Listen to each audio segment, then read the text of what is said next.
Hi there, we're back. Heather Neumann and Kristi Eskelund, talking about some opinion pieces with speech, and today we're going to talk about the use of scripts.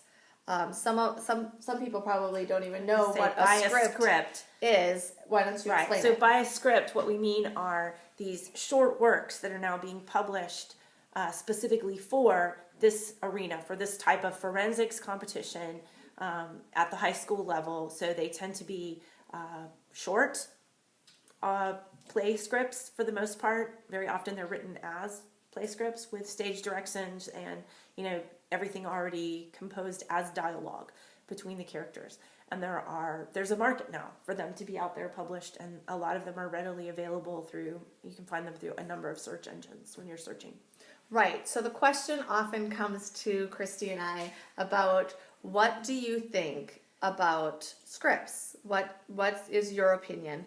And I think both of us have some strong opinions on them.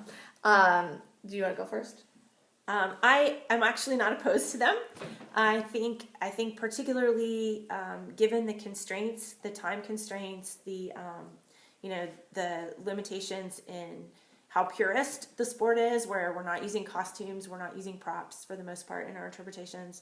A simple piece that's sort of purpose written for this kind of a performance works really well, particularly for a new student, a novice student. I also have noticed that the trend in the way our competitions tend to run is that these short scripts are more, the arc is clearer, the story arc is clearer, the characters are all easily developed within that time limit.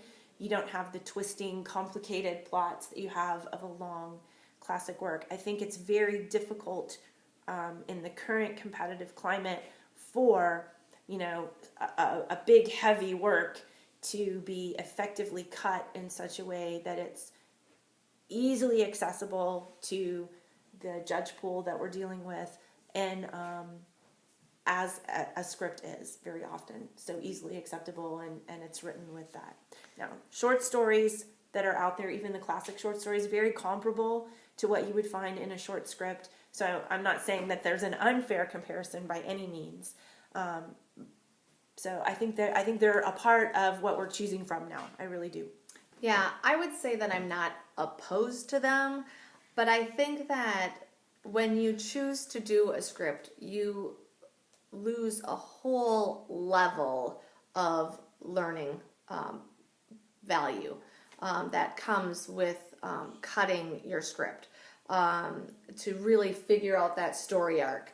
And so I have, when I'm coaching kids and kids are like, "Oh, Mrs. Neumann, what are you thinking about this or that?" And they come to me with a script.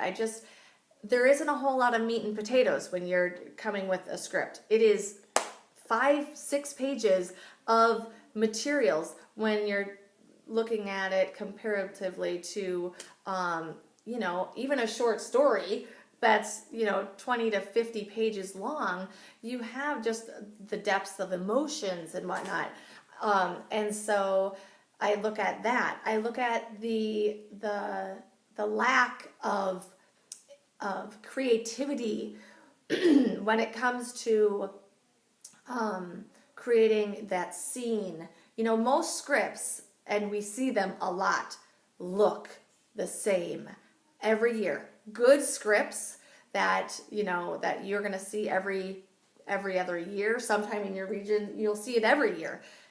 They're great. They do well, but the blocking, the choreography, the character, it's just, there's not a lot there. And especially if there's not nearly as much room for individual interpretation. Right. So it will not bear out the kind of variety that a longer, more classic, more complex work will support, just because there's not as much room for different people to respond differently to those short scripts. Right. The other thing that I see too is that if you've been judged, if there's a judge that has judged before, they're more likely to have be familiar with those script pieces. You know, if I pick something out of Anne and Green Gables, there are so many different storylines, so many different options, that when you're looking at a 5-page script, it's just, there's less. So, you know, I'm not opposed to them, but you know, if you've been in the league for multiple years, challenge yourself, go out of the box. You know, I see some people who go to the scripts every single year, and I just think, you know, I would definitely use them as a starting point. I think they're a fabulous place for a novice competitor to really get their feet into, especially the interpretive events, the art of interpretation. Or in this year, I had a senior who had never done a speech before, and it was mid-season. And yes, of course, you know, when you're going to go to a script and you find something, you know, because it is a process. The cutting is a process. But I think if you are interested in actually building the skill set of interpretation and performing an interpretation, that it is important to get into the actual work of having to choose a storyline, of having to eliminate parts of the story, of having to hone down characters and boil down the words to just the very essential elements. That is an art in itself. And we see our filmmakers doing that very thing today. You know, some of them start with a screenplay, but, you know, don't we all love when one of those great classics is made into a really new, you know, beautiful interpretation. Right. And so that's sort of the skill that we would aim at. You know, so start where you are, but then learn how to, you know, highlight one component of a character that's particularly meaningful to you. Learn how to, you know, move those lines around and take a minor character's lines and you know, interact with them in a different way and try some of the things that we're allowed to do within our rule structure, and really build your skill at storytelling through that after you've learned the basics of just characterization. Right. That's our opinion on scripts. We wish you a happy speech journey. Bye.